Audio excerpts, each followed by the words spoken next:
السلام علیکم بینندگان گرامی، برنامه اخبار رو از تلویزیون تاجیکستان مستقیما منظورتون میگردانیم.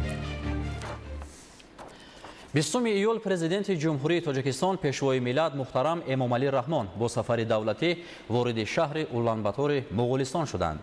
در این روز سران دولت ها محترم امامعلی رحمان و محترم اوخناگین خورلسوخ در یک موضع زیبا به خاطر تحکیم مناسبت های دوستی و همکاری نهال دوستی شنانیدند. همکاران ما گزارش می‌دهند. 20 ایول پرزیدنت جمهوری تاجیکستان پیشوای ملت محترم امامعلی رحمان با سفر دولتی وارد شهر اولانباتور مغولستان شدند.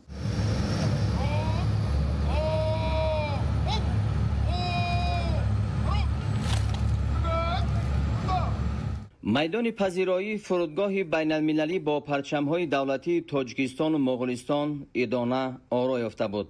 در فرودگاه بین المللی اولانباتور مهمان عالی قدر پرزیدنت جمهوری تاجیکستان محترم امامعلی رحمان را وزیر کارهای خارجه مغولستان بدستسگ بدمونخیین و دیگر نمایندگان والامقام صمیمانه استقبال گرفتند. طبق مقررات رسمی سفرهای دولتی در نزد طیاره راهرو سرخ گسترده شده از دو طرف سربازان قراول فخری صف آراستند.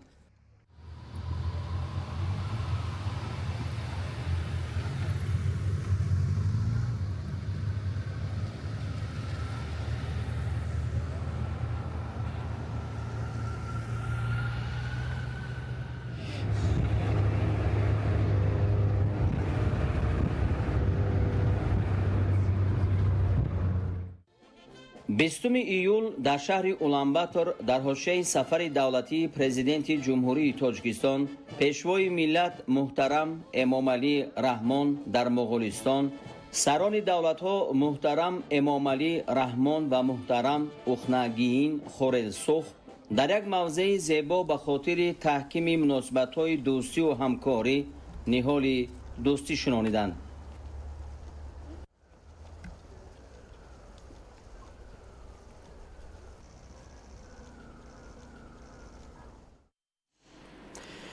یکم ایول در میدان مرکزی شهر اولانباتور مغولستان که به افتخار سفر دولتی پرزیدنت جمهوری تاجیکستان پیشوای ملت محترم امامعلی رحمان با شکوه و شهامت خاصه ادانه آراسته شده بود، مراسم با شکوه استقبال رسمی برگزار گردید. در ادامه سفر ملاقات و مذاکرات سطحی عالی تاجیکستان و مغولستان برگزار شده، از روی نتیجه های آنها مراسم امضای سندهای نوی همکاری دایر گردید. تفصیلات بیشتر در گزارش نوبتی. 21 ایول مراسم با شکوه استقبال پرزیدنت جمهوری تاجیکستان پیشوای ملت محترم امامعلی رحمان در میدان مرکزی شهر اولانباتور مغولستان که به خاطر سفر دولتی مهمان والامقام ادانه آراسته شده بود برگزار گردید. رهبر دولت تاجیکستان محترم امامعلی رحمان را پرزیدنت مغولستان محترم اوخناگین خورلسوخ صمیمانه پیشواز گرفته با بالای شاهصفه فخری دعوت نمودند.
مراسم استقبال با گزارش کماندیر قراول فخری به مهمان والامقام، صدا دادن سرودهای ملی دو کشور، گذشتن از نزد صف قراول فخری، عرض احترام به پرچم دولتی مغولستان، با قدمزنی متنتن گذشتن جزء و تامهای قراول فخری از نزد سران دو دولت جریان گرفته، بعد شناسایی با هیئت‌های رسمی دو جانب انجام یافت. همچنین با افتخار تشریف دولتی پرزیدنت جمهوری تاجیکستان از توپخانه‌ها 21 مراتبه شلیک پرانده شد.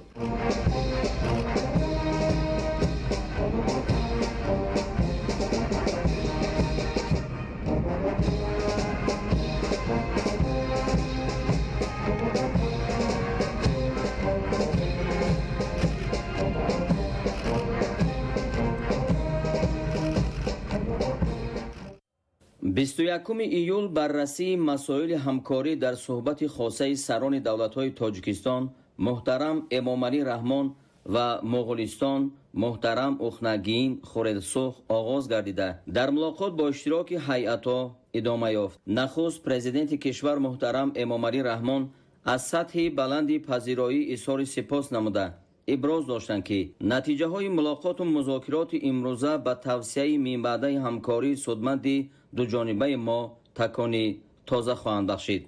جانب‌ها از رشد بی‌میلان رابطه‌های سیاسی دو کشور یادآور شده به تقویت رابطه‌های بین پارلمانی همچون واسطه مؤثر تحکیم اعتماد سیاسی اهمیت مخصوص دادند. در رفت مذاکرات به سمت‌های افضلیت‌ناک همکاری در ساحه‌های انرژتیک، ساختمان و رشد زیرساختار، کشاورزی از جمله چارواداری، صادرات میوه و سبزیجات خوش‌صفت و از جهت اکولوژی تازه به مغولستان توجه زیاد ظاهر گردید. پیشنهاد شد که برای مساعدت به رشد همکاری سودمند دو جانبه گروه‌های مشترک کاری در ساحه‌های انرژتیک و ساختمان و رشد انفراستراکچور تأسیس داده شود. صنعت کارکرد به خصوص صنعت سبک و خوراکواری، استخراج و کارکرد معدن‌ها از جمله بخش‌های آینده‌دار مناسبت‌های دو کشور ارزیابی گشت. فعالیت منتظم کمیسیون مشترک بین حکومتی عاید به همکاری تجارتی و اقتصادی برای هماهنگسازی مجموع رابطه‌های دو جانبه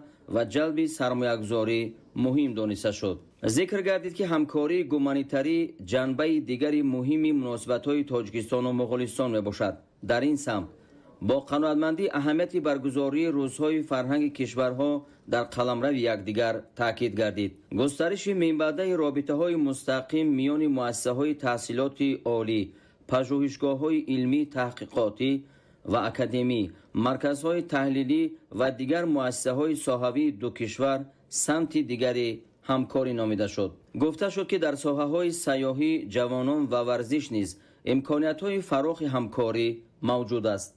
از مغولستان دوست برای دستگیری از تشبث تاجیکستان عاید به اعلان نمودن سالهای 2027 2036 همچون 10 ساله تحکیم صلح به خاطر نسل‌های آینده و دیگر پیشنهادهای جهانی کشور ما به خصوص در ساحه‌های آب و اقلیم اظهار سپاس کرده شد.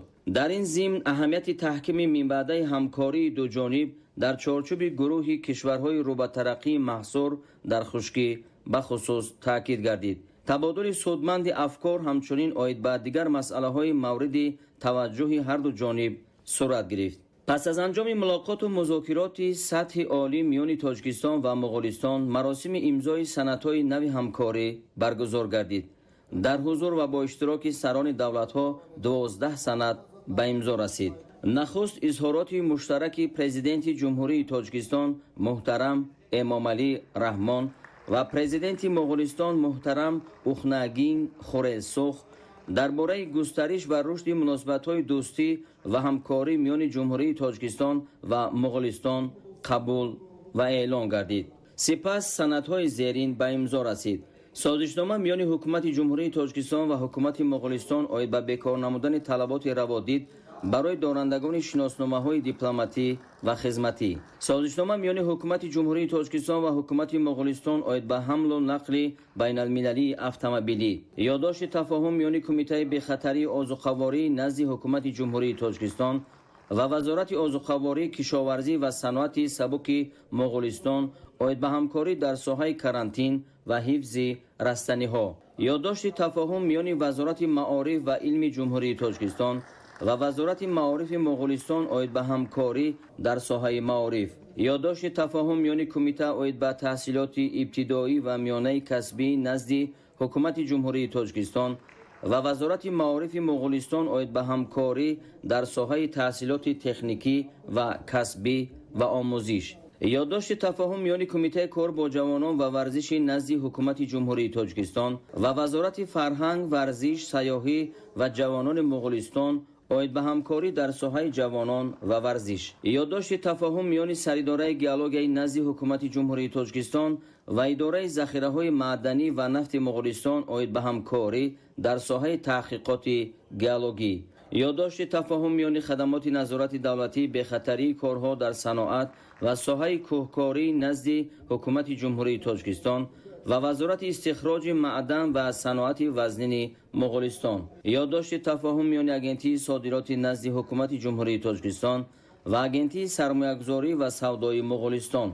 یادداشت تفاهم میان کمیته حفظ محیط زیست نزد حکومت جمهوری تاجیکستان و وزارت محیط زیست و تغییریابی اقلیم مغولستان اید به همکاری استراتژی در سمت برقرارسازی چراگاه‌ها، حفظ پیریخ‌ها، مطابق شوی و استواری به تغییریابی اقلیم، اینچنین کاهش دادن بیابانشوی. خریطه راه دایر بر رشد منبع همکاری در ساحه کشاورزی و امنیت آذوقه‌واری میان وزارت کشاورزی جمهوری تاجیکستان و وزارت آذوقه‌واری، کشاورزی و صنعت سبک مغولستان برای سالهای 2026-2028.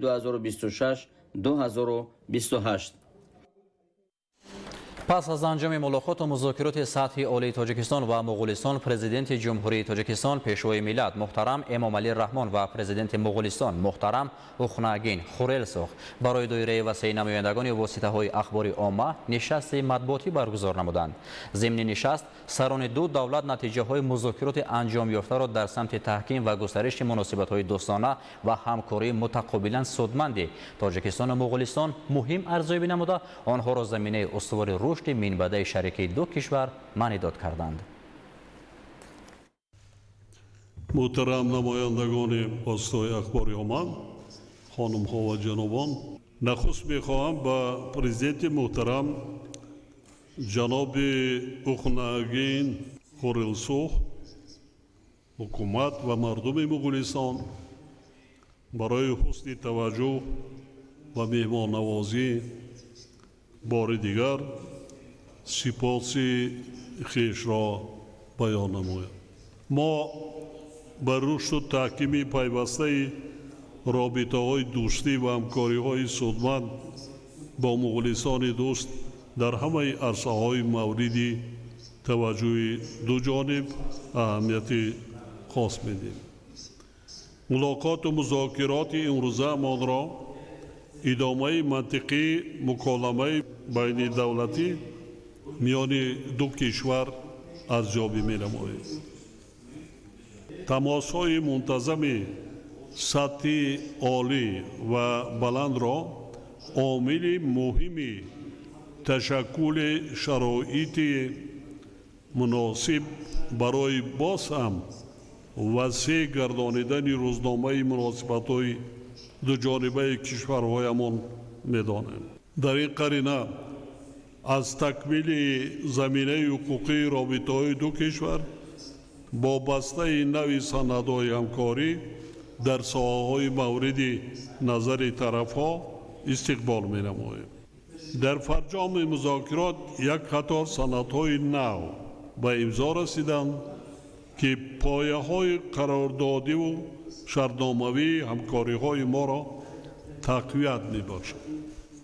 در رفت مذاکرات همچنین بررسی راه و واسطه‌های نوی توسعه همکاری‌های تجارتی و اقتصادی در مرکز دقت ما قرار داشت.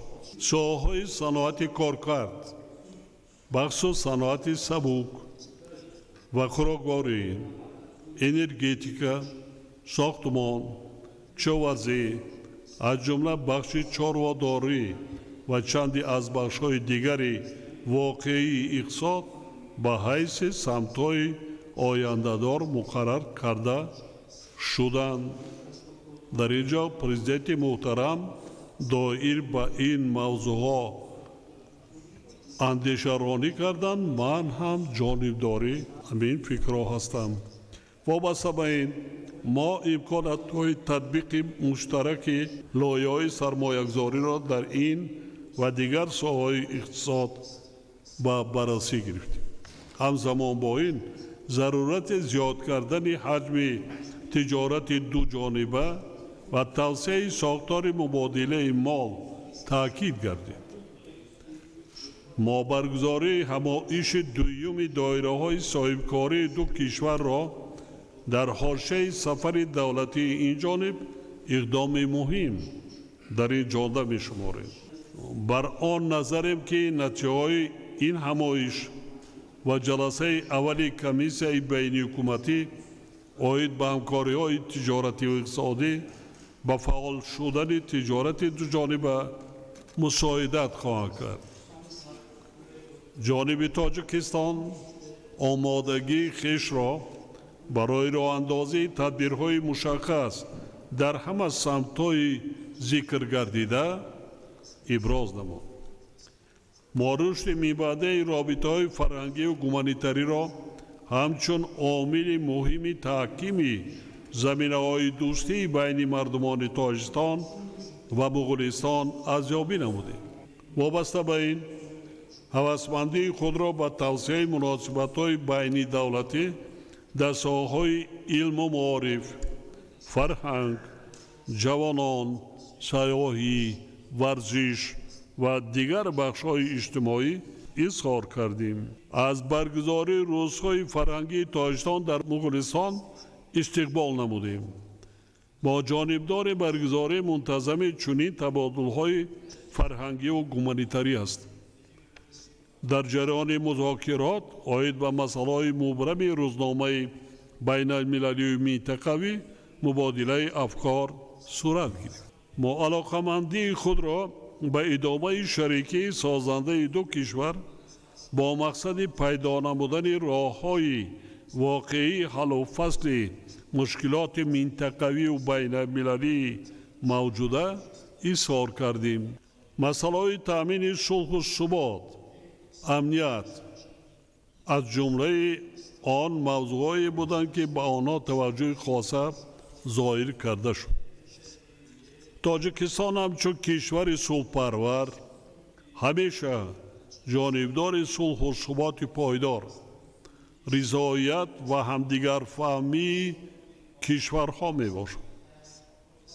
چند پیش با تشبث تاجیکستان مجمع عمومی سازمان ملل متحد آید به اعلان نمودن سالهای 2027-2036 همچون 10 ساله تحکیم صلح و خاطر نسل‌های آینده قطعنامه مخصوص قبول کرد. در این زمینه به جانب مغولستان که در برابر دیگر شریکان بین المللی ما از تشبث نو تاجیکستان دستگیری کرد سپاس خود را ابراز می‌نماید.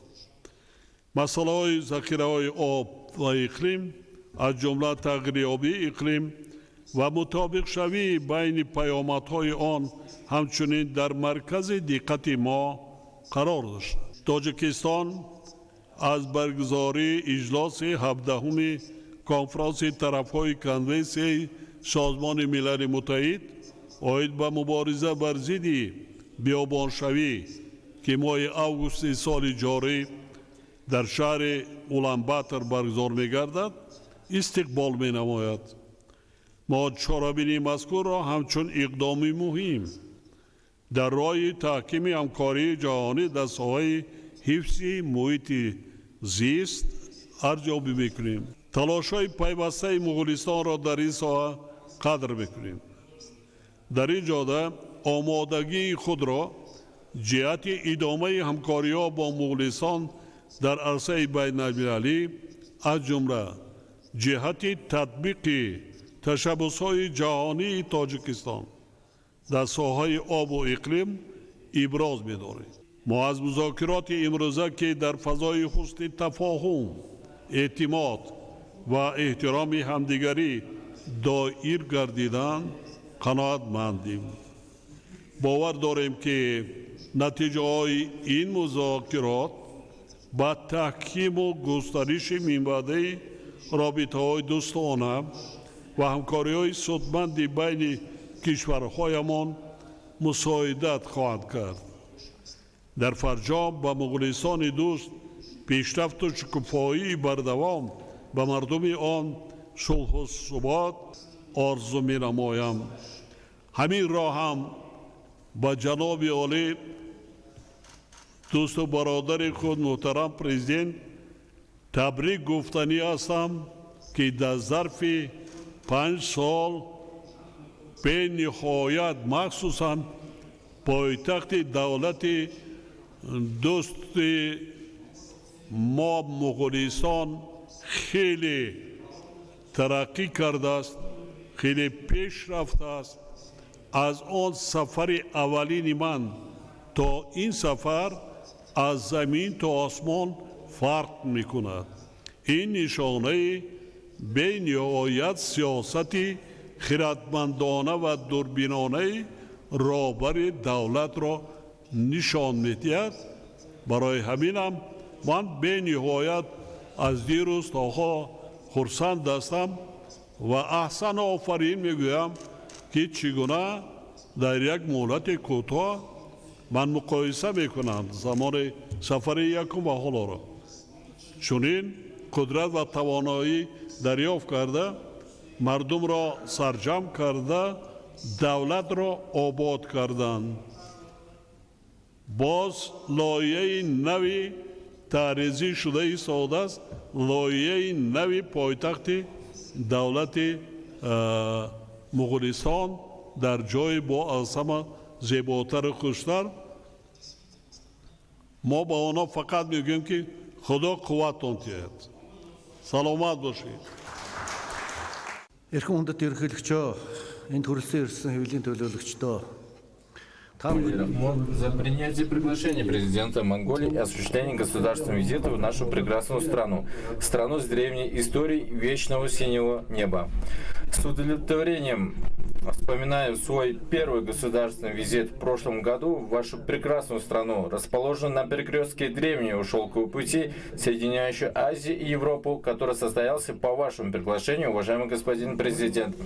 Осуществление государственных визитов главами двух государств в течение 1 года является ярким свидетельством нашей общей заинтересованности и стремления к дальнейшему расширению и развитию дружественных отношений и сотрудничества между Монголией и Таджикистаном. Отмечаю, что данный визит является вторым государственным визитом, осуществляемым вами, уважаемый господин президент, в Монголию за 34 года с момента установления дипломатических отношений между нашими странами и имеет особое историческое значение, открывает новую страницу летописи отношений и сотрудничества между Монголией и Таджикистаном. В ходе государственного визита президента Монголии в Республику Таджикистан в 2025 году мы подвели итоги достижений и результатов, достигнутых за более чем 30 лет развития двусторонних отношений. Обсудили перспективы дальнейшего сотрудничества, совместно определили приоритетные направления и перспективы взаимодействия, а также подписали 11 межведомственных документов, направленных на расширение и развитие отношений и сотрудничества. В рамках нынешнего государственного визита, осуществляемого вами, уважаемый господин президент, в Монголию, наши две страны подписали документы в таких сферах, как торговля, экономика, образование, культура, спорт, туризм, геология, полезные ископаемые, охрана окружающей среды, промышленность и инновации. В общей сложности 11 документов мы с вами подписали. Также развивать мы совместным вступлением сотрудничества между нашими странами подвели итоги и обменялись мнением нашего с вами сотрудничества. Мы договорились увеличить поставки из Монголии мяса и мясной продукции, шерсти, кашемира и кожевенного сырья, а из Республики Таджикистан фруктов, ягод, овощей и хлопчатобумажной продукции. Мы достигли договоренности о создании новых возможностей для сотрудничества путем соединения высококачественной монгольской шерсти и кашемира с хлопковой и текстильной промышленностью Таджикистана. Таджикистана. Проведение в рамках визита монгольско-таджикского бизнес-форума, на наш взгляд, имеет важное значение для дальнейшего укрепления сотрудничества и деловых связей между предпринимателями, создателями экономического богатства двух стран, увеличения инвестиций и формирования благоприятной бизнес-среды. Мы приветствуем и поддерживаем предложение о создании монгольско-таджикского делового совета, который будет вносить значимый вклад в развитие взаимных поставок товаров.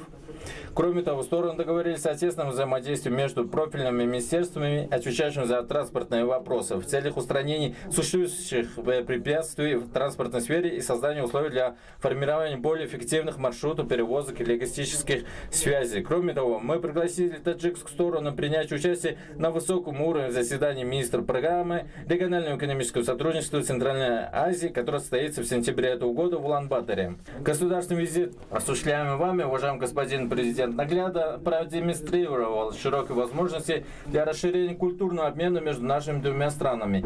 В частности, важным свидетельством является проведение в нашей столице торжественного концерта таджикской культуры. Мы договорились расширять сотрудничество между Национальным музеем Чингисхана Монголии и Национальным музеем Таджикистана посредством совместного изучения источников, документов и памятников, которые относятся к уникальному историко-культурному наследию, проведение совместных исследований в области нематериального культурного наследия, а также реализации совместных программ. Мы обменялись мнением о возможности изучения богатого опыта Республики Таджикистан в сфере гидроэнергетики и развития сотрудничества в данном направлении. И также мы договорились обменяться опытами и отправлять в взаимной основе специалистов гидроэнергетической отрасли. Убежден, что реализация совместного проекта программ путем согласования национального движения «Миллиард деревьев» и национальной программы «Зеленое развитие 2040», инициируемых и реализуемых главами двух государств Монголии и Таджикистана, несет практический вклад в усилия по борьбе с изменением климата и опустыниванием. Наши две страны подтвердили свою приверженность дальнейшему углублению и развитию сотрудничества на региональном и международном уровнях, отметив, что на протяжении длительного времени оказывали взаимную поддержку и активно взаимодействовали в рамках Организации Объединенных Наций и других международных организаций. Выражаю признательность Республике Таджикистан за то, что она регулярно поддерживает резолюции, инициированные Монголией в рамках Генеральной Ассамблеи Организации Объединенных Наций, и выступает их соавтором, а также последовательную поддержку данной важной инициативы в качестве одного из первых государств-членов Международного исследовательского центра для развивающихся стран, не имеющих выхода к морю, созданного по инициативе Монголии. Приглашаю Республику Таджикистан принять участие на высоком уровне в 17-й сессии конференции сторон Конвенции Организации Объединенных Наций по борьбе с опустыниванием, которая состоится в августе этого года в Монголии. Также уверен, что Республика Таджикистан поддержит и примет участие в нашей инициативе по созданию международной коалиции по вопросам пастбищ и кочевых скотоводов, которые Монголия планирует выдвинуть в рамках данной конференции. Хотели бы особо отметить и высоко оценить вклад и усилия, которые вы, уважаемый господин президент, вносите в дело расширения и развития отношений и сотрудничества между Монголией и Таджикистаном. Уверен, что договоренности и совместные решения, достигнутые нами в ходе данного визита, будут успешно реализованы во имя процветания Монголии и Таджикистана, укрепления дружбы и взаимопонимания между нашими народами, а также станут новым импульсом для дальнейшего расширения и развития сотрудничества. Пусть братская дружба и традиционные узы взаимного уважения между нашими народами из поколения в поколение становятся все крепче, а дружественные отношения и сотрудничество между Монголией и Таджикистаном вечно процветают и развиваются. Желаю вам вновь ощутить теплое гостеприимство нашей прекрасной страны, страны с древней историей, священной колыбели государства, древних кочевников и земли синего неба. Уважаемый господин президент, благодарю вам.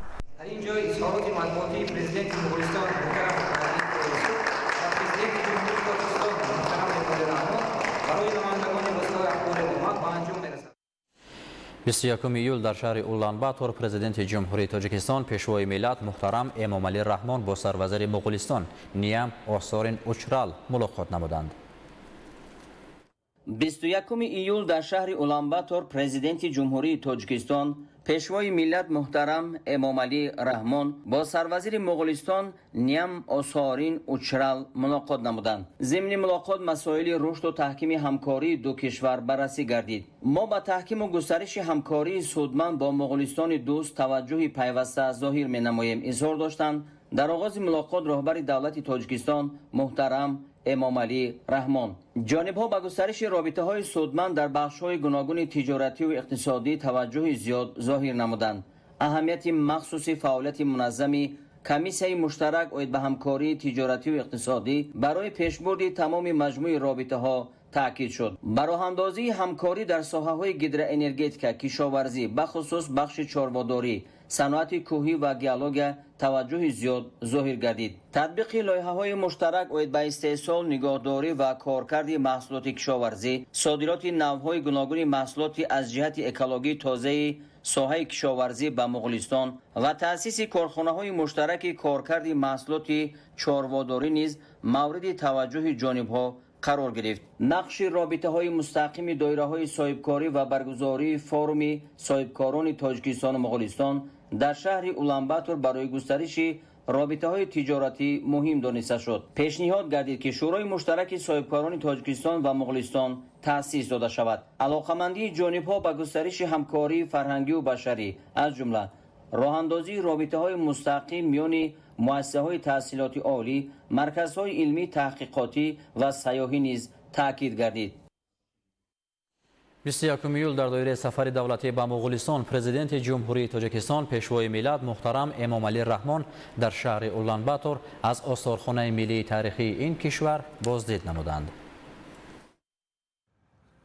21 ایول در دایره سفر دولتی به مغولستان پرزیدنت جمهوری تاجیکستان پیشوای ملت محترم امامعلی رحمان در شهر اولانباتور از آثارخانه ملی تاریخی این کشور بازدید نمودند. برابر دولت محترم امامعلی رحمان اطلاع داده شد که آثارخانه ملی 11 اکتبر سال 2022 در مرکز شهر اولانباتور افتتاح گردید. در آثارخانه کتابخانه علمی با 6000 جلد کتاب موجود است. بنای آثارخانه 9 آشیانه بوده. در 8 آشیانه آن تالارهای موضوعی موجود است. در آشیانه‌های پایانی نمایشگاه‌ها درباره خلق‌های قدیمی که در مغولستان سکونت داشتند جای گیرند. آثارخانه یک مرکز بزرگ تحقیقاتی را می‌ماند، زیرا زیاد از 10400 نمایشگاه فرهنگی دارد.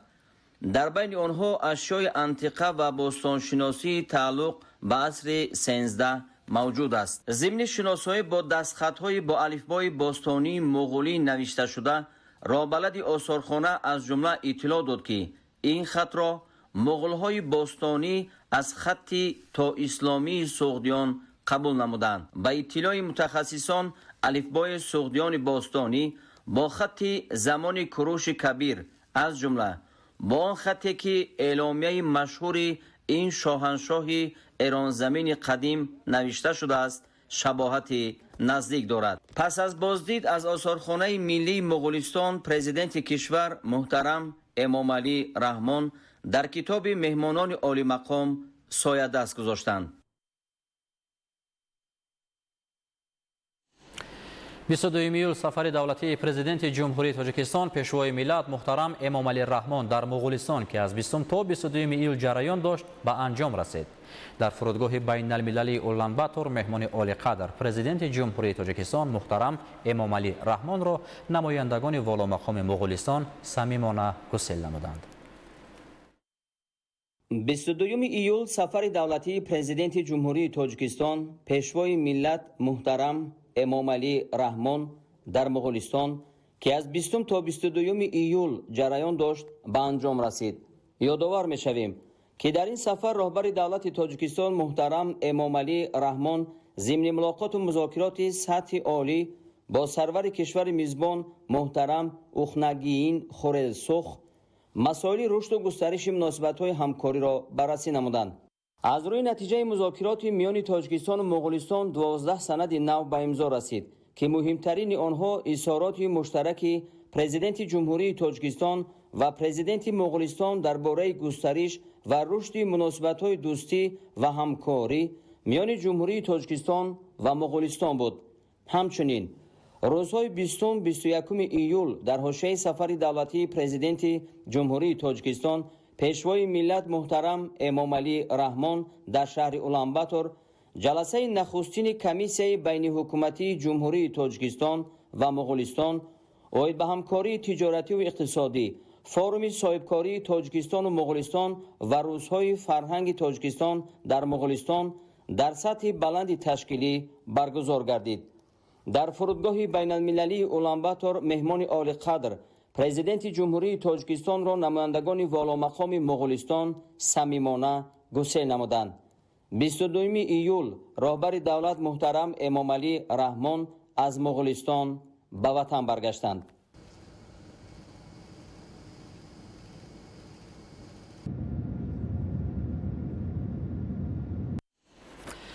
یادآور میشیم که در حوزه سفر دولتی پرزیدنت جمهوری تاجیکستان پیشوای ملت محترم امامعلی رحمان با مغولستان 20 ایول در شهر اولانباتور جلسه یکم کمیسیون بین حکومتی اوید با مسائل تجارتی و اقتصادی بین جمهوری تاجیکستان و مغولستان برگزار گردید. همکاران ما گزارش می‌دهند.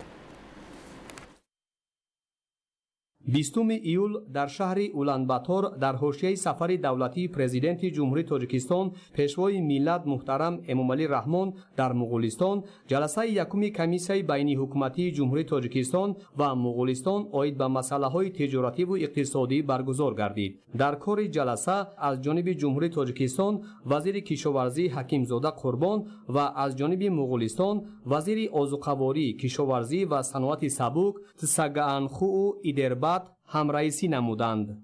در جلسه اینچنین سفیران فوق‌العاده و مختار دو دولت، نمایندگان وزارت و اداره‌های ساحوی و دیگر مقامات دخلدار جمهوری تاجیکستان و مغولستان اشتراک نموده دایر به مسائل‌های مهم همکاری دوجانبه تبادل افکار انجام دادند. ضمن جلسه جانب‌ها وضع کنونی دورنمای رشد همکاری تجارتی و اقتصادی، سرمایه‌گذاری، صنعت و کارکرد محصولات، انرژتیکا، نقلیات و لوجستیک، کشاورزی و امنیت آذوقه‌واری، علم و معارف، فرهنگ، جوانان و ورزش اینچنین گسترش همکاری بین منطقوی را مورد بررسی همه‌جانبه قرار دادند. توجه مخصوص به مسائل‌های گسترش گردش مال، فراهم آوردن شرایط مساعد برای رشد همکاری صاحبکاران، جلب سرمایه‌گذاری، تطبیق لایحه‌های مشترک در بخش‌های افضلیت‌ناک اقتصاد، رشد همکاری‌ها در سمت کارکرد محصولات کشاورزی، تقویت رابطه‌های نقلیاتی و لوجستیکی، اینچنین تحکیم همکاری‌های علمی و تکنیکی و تبادل تجربه بین نهادهای دخلدار دو کشور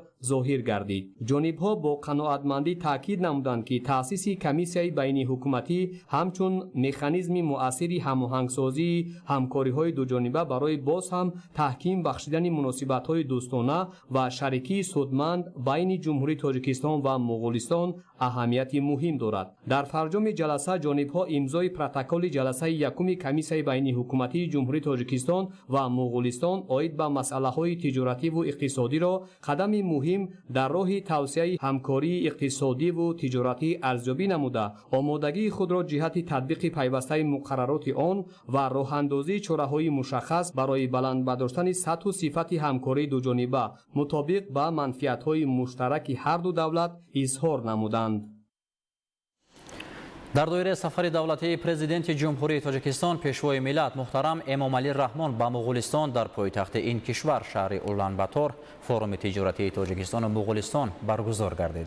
همایش با اشتراک نمایندگان مقامات دولتی و دایره‌های صاحبکار دو کشور با گسترش همکاری‌های اقتصادی و تجارتی، جلب سرمایه و تحکیم رابطه‌های مستقیم صاحبکاران بخشیده شده با امضای یک قطار سندهای نوی همکاری انجام یافت. تفصیلات در گزارش همکارانمان. 21 ایول در حوزه سفر دولتی پرزیدنت جمهوری تاجیکستان پیشوای ملت محترم امامعلی رحمان در مغولستان در شهر اولانباتور از جانب کمیته دولتی سرمایه‌گذاری و اداره اموال دولتی جمهوری تاجیکستان و پالاتای ملی سودا و صنعت مغولستان فوروم صاحبکاری تاجیکستان و مغولستان برگزار کرده شد. در کار فوروم راهبران و نمایندگان ساختارهای دولتی و دایره‌های صاحبکاری دو کشور اشتراک نموده مسائل‌های گسترش همکاری اقتصادی و تجارتی، جلب سرمایه، رشد صاحبکاری و تطبیق لایحه‌های مشترک را بررسی نمودند. ضمن سخن افتتاحی خود رئیس کمیته دولتی سرمایه‌گذاری و اداره اموال دولتی جمهوری تاجیکستان سلطان رحیمزاده ابراز نمود که برگزاری فورум صاحبکاری تاجیکستان و مغولستان قدم مهم در راه تحکیم همکاری اقتصادی و تجارتی بین دو کشور بوده.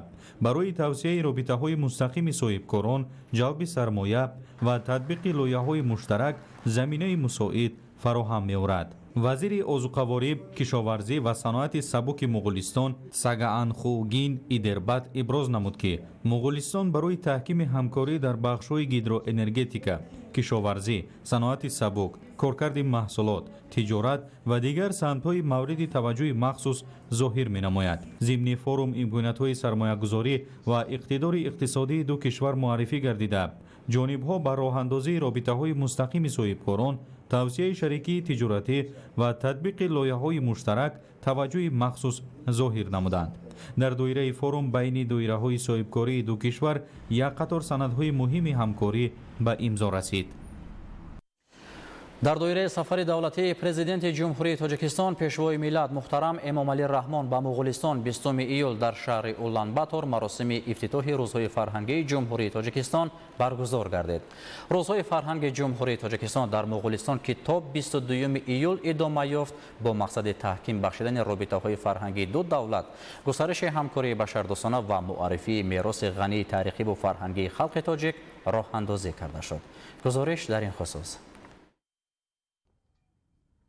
برگزاری روزهای فرهنگ جمهوری تاجیکستان در مغولستان بازگوی سطح بلند مناسبت‌های دوستانه و همکاری‌های دو کشور می‌باشد که با سیاست خردمندانه و توجه پیوسته سران دولت‌ها تحکیم می‌یابد. با ابتکار و دستگیری پرزیدنت جمهوری تاجیکستان پیشوای ملت محترم امامعلی رحمان و پرزیدنت مغولستان محترم اخناگین خورلسوخ رابطه‌های تاجیکستان و مغولستان در سال‌های اخیر مرحله نوی روش را کسب نموده، همکاری‌ها در سمت فرهنگ مهمترین آنها میباشد. 20 ایول سال جاری فرهنگ کهن‌بنیاد تاجیک توسط صنعت والا، موسیقی دلنواز، هنرهای مردمی و ارزش‌های ملی به مردم مغولستان معرفی گردید.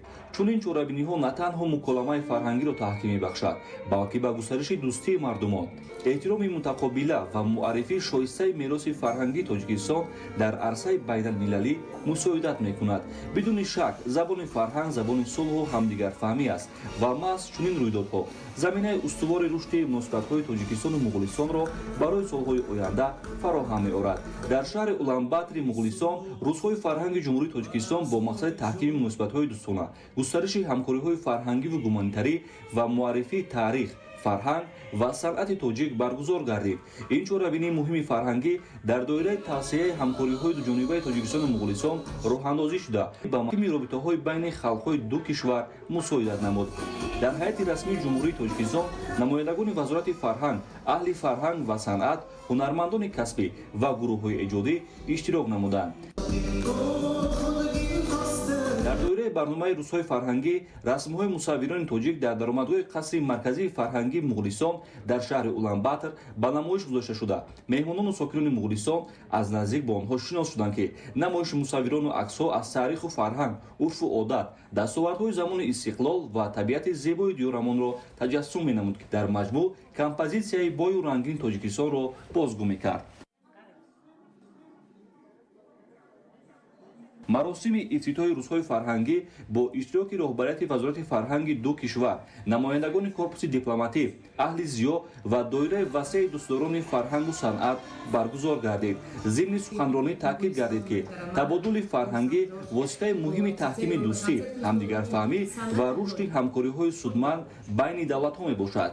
همزمان برنامه باشکوهی کنسرتی با اشتراک هنرمندان معروف جمهوری برگزار گردید که در آن ترانه‌های ملی، موسیقی سنتی و معاصر، اینچنین رقص‌های تاجیکی پیشکش تماشابینان شد که تجسمگر فرهنگ والای ملت تاجیک را در بر می‌گرفت. برنامه از جانب اشتراکچیان و مهمانان با صمیمیت خاص استقبال گرفته شده، با کف‌کوبی‌های گرم و صمیمی انجام یافت.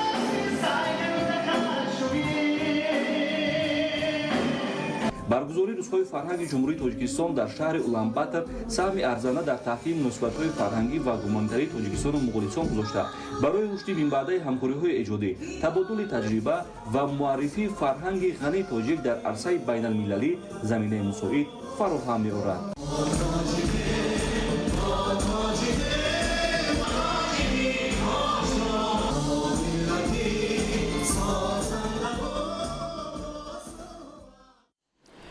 имрӯз президенти ҷумҳурии тоҷикистон пешвои миллат муҳтарам эмомалӣ раҳмон пас аз баргашт аз сафари давлатӣ ба муғулистон бо раиси вилояти мухтори кӯҳистони Бадахшон Шарифхон Сафарзода суҳбати телефонӣ анҷом доданд.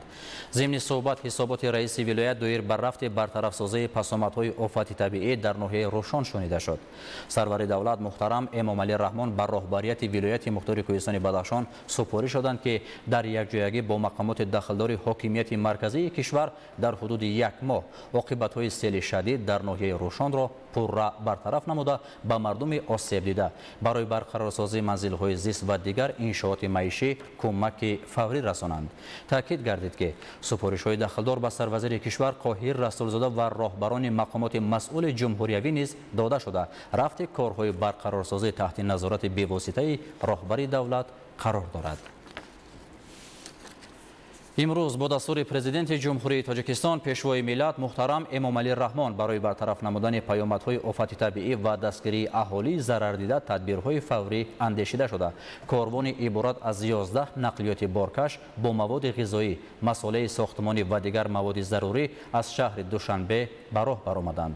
ҳамзамон барои оилаҳое ки манзилҳои истиқоматиашон бар асари офати табиӣ пурра вайрон шудааст қитъаи замин ҷудо шуда аз имрӯз корҳои сохтмонии хонаҳои нави истиқоматӣ оғоз ёфт.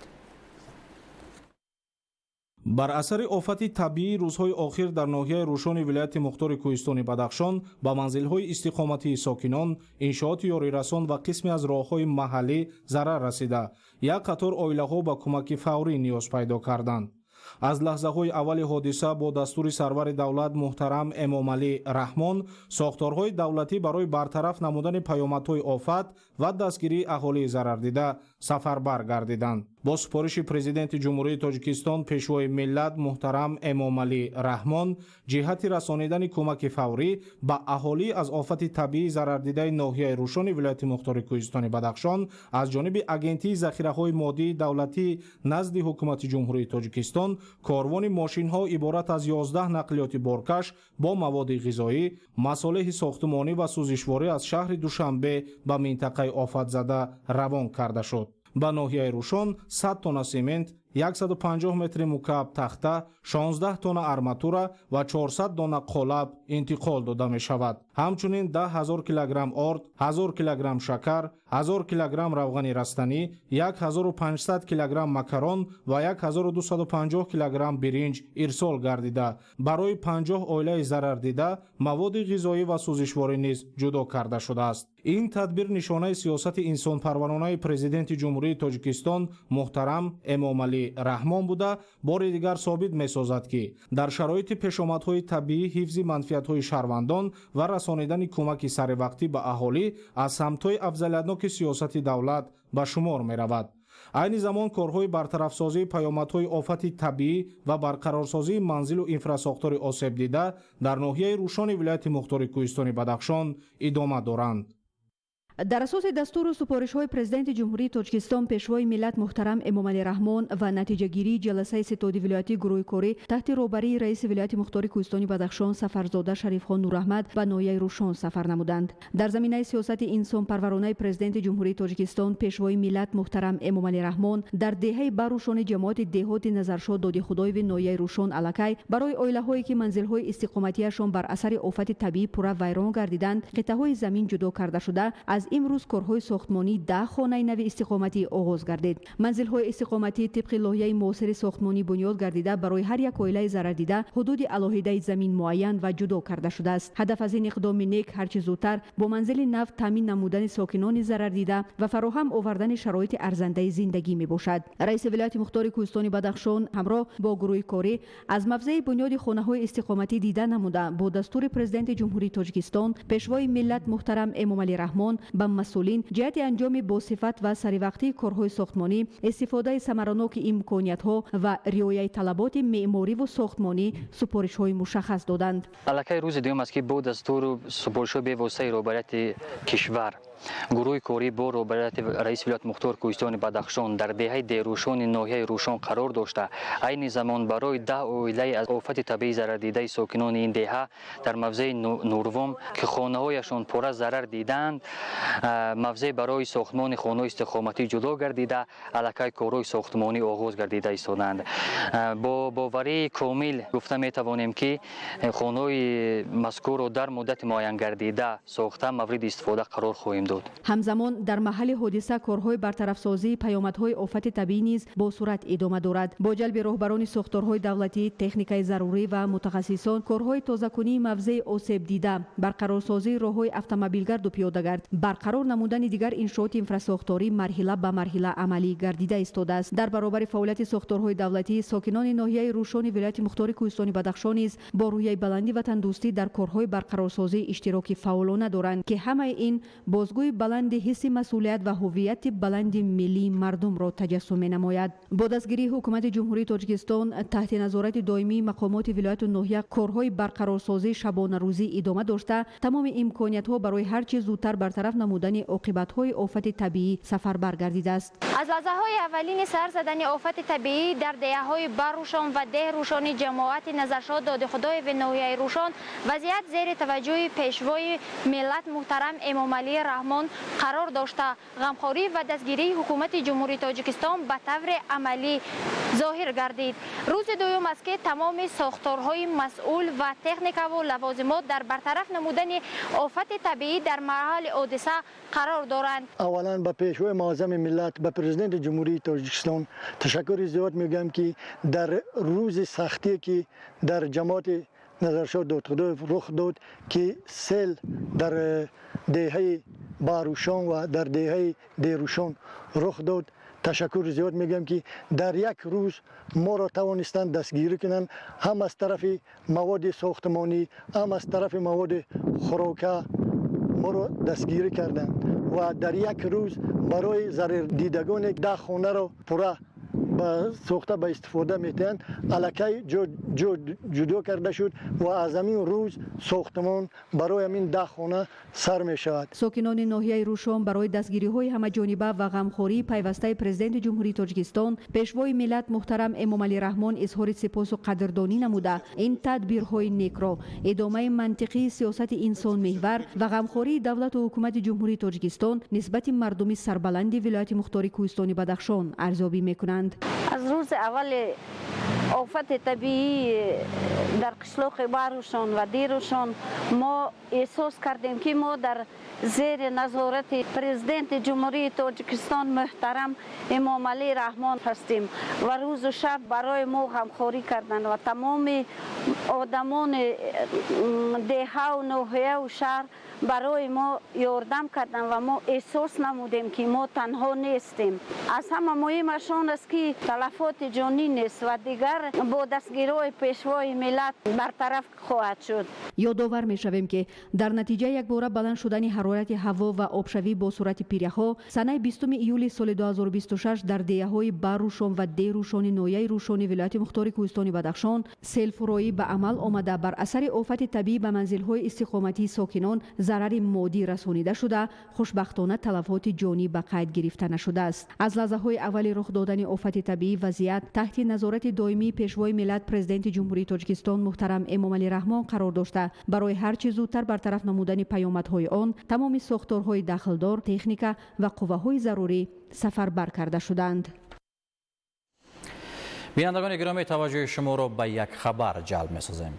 شرکت نوی هواپیمای شاهین ایرلاینز از فرمایش 4 هواپیمای ایربوس از 320 نیو اطلاع می‌دهد. این شرکت که ماه ایون سال 2025 به قید گرفته شده است تصمیم دارد شبکه وسیع خط سیرها و برند استوار را تشکل داده تاجیکستان را در عرصه جهانی به طور شایان نمایندگی نماید. این اولین فرمایش هواپیماهای ایربوس برای شرکت هواپیمایی مذکور بوده 2 هواپیمای A320 نیو و 2 هواپیمای A321 نیو را را در بر میگیرد. هواپیماهای A320 نیو 176 جای مسافرنشین و A321 نیو 196 جای نشست درجه های بیزنس و اکونوم را داشته با شرکت هواپیمایی امکان راه اندازی پروازهای منطقوی و بین المللی را فراهم می‌آورند. تصویب شرکت های نخستین با ایربوس نه تنها برای شاهین ایرلاینز بلکه برای آویاسیای گراژانی تاجیکستان رویداد مهم و اقدام رمزی است. هواپیماهای سلسله A320 نیو اساس مجموعه مؤثر و ثمرانک و اکولوژی شرکت هواپیمایی را در بر میگیرد. سازشنامه به تصویب رسیده آغازبخش همکاری‌های اعتمادناک مستحکم بوده به شرکت هواپیمایی امکان می‌دهد که از روزهای اول فعالیت استانداردهای نوی منطقوی را در سمت مکمل سازی مجموعه هواپیمایی ثمرانک عملیاتی و صفت خدمت رسانی ها مقرر نماید. هواپیماهای A320 معمولترین سلسله هواپیماهای کمبر بوده از سراسر جهان بیش از 20,000 مرتبه فرمایش شدند. با این سلسله نوع کلانترین A321 نیو شامل است که با خصوصیت‌های برجسته دورپروازی و ثمرانکی استفاده بری فرق می‌کند. در مقایسه با نسل قبلی هواپیماهای کمبر سلسله A320 نیو بیش از 20% صرفه سوزشواری و کاهش پرتوهای دی اکسید کربن را تامین نموده بنابر پهنایی تالار مسافرنشینی با راحتی بیشتر را فراهم می‌آورد. خراجات بودجت دولتی در نیم ساله یکم سال 2026 در دایره نقشه پیشبینی گردیده و اجرای واقعی درآمدهای بودجت عملی کرده شده به ساحه‌های اقتصادی کشور بیش از 3 میلیارد سومانی روانه گردید. در این خصوص امروز ضمن نشست مطبوعاتی مسئولین وزارت مالیه جمهوری تاجیکستان به خبرنگاران اطلاع داد.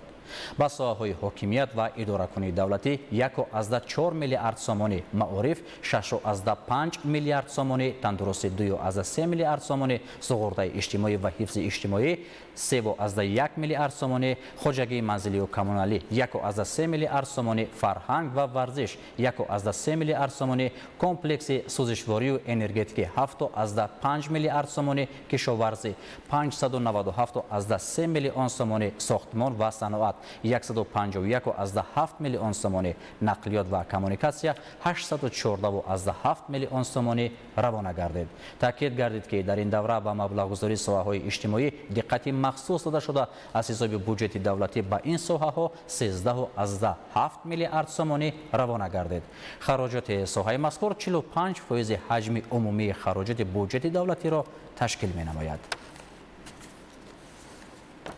در نیم ساله یکم سال روان اجرای نقشه اندازها و دیگر پرداخت‌های حتمی به اندازه 123.3% تأمین گردیده به بودجت دولتی 17 میلیارد و 402 میلیون و 500 هزار سومانی وارد گردید که نسبت به نشان دهنده های پیش بینی شده 3 میلیارد و 292 میلیون و 400 هزار سومانی زیاد می باشد. این نقطه ضمن برگزاری نشست مطبوعاتی در کمیته اندازه نزد حکومت جمهوری تاجیکستان تاکید گردید.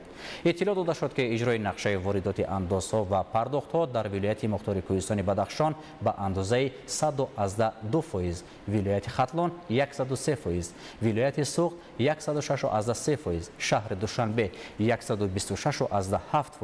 در شهر و ناحیه‌های تابع جمهوری 109.4% و ریاست اندازسپارندگان کلان 141.6% تامین شده است. در 6 ماه سال 2026 قسم خراجات بودجت سغورده اجتماعی و نفقه 2 میلیارد و 974.3 میلیون سومانی را تشکیل داده. نسبت به همین دوره سال 2025 241.4 میلیون سومانی افزایش یافته است. در این خصوص امروز ضمن نشست مطبوعاتی مسئولین اگنتی سغورده اجتماعی و نفقه نزد حکومت جمهوری تاجیکستان به خبرنگاران اطلاع داد. ابراز گردید که در نیم ساله اول سال 2026 مبلغ گذاری پرداخت نفقه به اندازه 2 میلیارد و 684.1 میلیون سومانی تامین گردید که نسبت به همین دوره سال 2025 198.4 میلیون سومانی افزایش یافته است. در این زمان در جمهوری قرضداری از پرداخت نفقه وجود ندارد. دوام صلح‌های آخر در ناحیه شهر توس با وسعت یافتن کارهای آبادانی و سازندگی اینفراستراکچور ساحه ورزش و تربیت جسمانی باز هم بهتر و به طلبات زمان جوابگو شده توسط برگزاری چاره‌بینی‌های گوناگون ورزشی ساکنان کسب و کار گوناگون به خصوص جوانان و نورسان به ورزش و انتخاب طرز حیات سالم جلب می‌شوند. اسماعیل صاحب نظریان و موسی نور محمد در این خصوص گزارش آماده کردند. در ناحیه شهر توس کارهای آبادانی و سازندگی سال از سال گسترش یافته، رشد ساحه ورزش نیز به یکی از سمت‌های افضلیتناک تبدیل یافته است. در دایره آمادگی به تجلیل 35 سالگی استقلال دولتی در ناحیه بنیاد و از نوسازی انشاءات ورزشی با مرام ادامه دارد. اگر طبق نقشه به استفاده دادن 15 انشاءات ورزشی پیش بینی شده باشد، در عمل این نشان دهنده بر زیاد اجرا گردیده 21 انشاءات ورزشی مورد استفاده قرار داده می شود که این از وسعت کارهای سازندگی و توجه روزافزون دولت و حکومت بر رشد تربیت جسمانی و ورزش شهادت می دهد. عین زمان در ناحیه شهر توس 189 انشاءات ورزشی فعالیت داشته، از این 21 عددش را تالارهای ورزشی تشکیل می دهند. این امکانیت فراهم آورده است که جوانان و نورسان به مشغولیت‌های منتظم ورزشی جلب گردیده استعدادهای نو در رشته‌های گوناگون معین و پرورش یابند.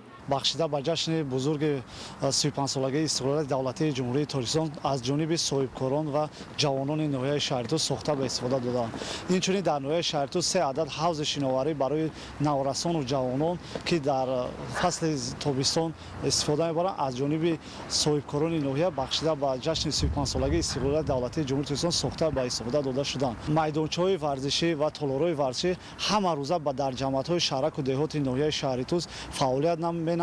امروزها به استقبال جشن 35 سالگی استقلال دولتی در تمام جماعت شهرک و دهات ناحیه شهر توس برگزاری مسابقه‌های گوناگون ورزشی از روی نمودهای مختلف ورزش به نقشه گرفته شده ادامه دارند. این چاره‌بینی‌ها با تحکیم طرز حیات سالم، جلب بیشتر جوانان و نورسان به ورزش، دریافت چهره‌های بالیاقت و تحکیم دوستی و همدیگرفهمی میان ساکنان مساعدت می‌نمایند. حالا در ناحیه شهر توس از روی 12 نمود ورزش تمرین و مسابقه ها برگزار گردیده برای آماده نمودن ورزشگران با مهارت و ترغیب طرز حیات سالم شرایط مساعد مهیا می باشد. بنیاد انشاءات نوی ورزشی، بهتر گردیدن زمینه مادی و تکنیکی و جلب بیشتر جوانان به ورزش باز یک نمونه روشن سیاست اجتماعی دولت در سمت رشد نیروی انسانی و سالمی جامعه می باشد. به شبهه کارهای آبادانی و سازندگی در ناحیه شهر توس بخصوص در سمت رشد ساحه ورزش ثمره استقلال دولتی، وحدت ملی و سیاست بنیادکارانه راهبریت عالی مملکت بوده برای تربیت نسل سالم و وطن دوست و باز هم آباد و شکوفا گردیدن تاجیکستان عزیز زمینه استوار فراهم می آورد. نشر مفصل برنامه اخبار به انجام می رسد. صحت بمانید.